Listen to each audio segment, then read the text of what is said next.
পার্থক্য হবে অস্বাভাবিক না, কিন্তু দড়িটা এত জোরে টানবেন না যাতে দড়িটা ছেড়ে যায়।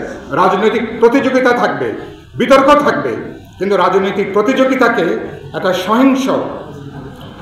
সহিংস এটাকে বলতে পারি একেবারে উগ্র একটা দলবাজিতে যাতে আমরা পর্যবসিত না করি।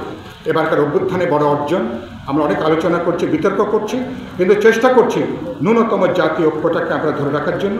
আমি বিশ্বাস করি বিচার এবং সংস্কারের প্রক্রিয়ায় আগামী ফেব্রুয়ারিতে বাংলাদেশের জাতীয় নির্বাচন হবে এবং বাংলাদেশ একটা পরিবর্তনের মধ্য দিয়ে মানুষের যে গণতান্ত্রিক আকাঙ্ক্ষা যেটা বেরিয়ে এসছে, আমরা সে আকাঙ্ক্ষা ধারণ করে আমরা একটা নির্বাচনের মধ্যে দিয়ে আমরা একটা গণতান্ত্রিক উত্তরণের পথে হাঁটবো।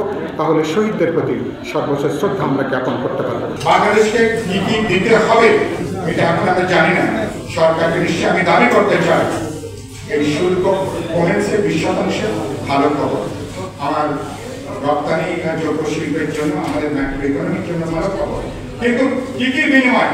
কেবলমাত্র বোয়িং বিমান কিনবো নাকি সেটার সাথে আরো কোনো বিষয় যার সাথে আমার নিরাপত্তা ভবিষ্যৎ যুক্ত আছে?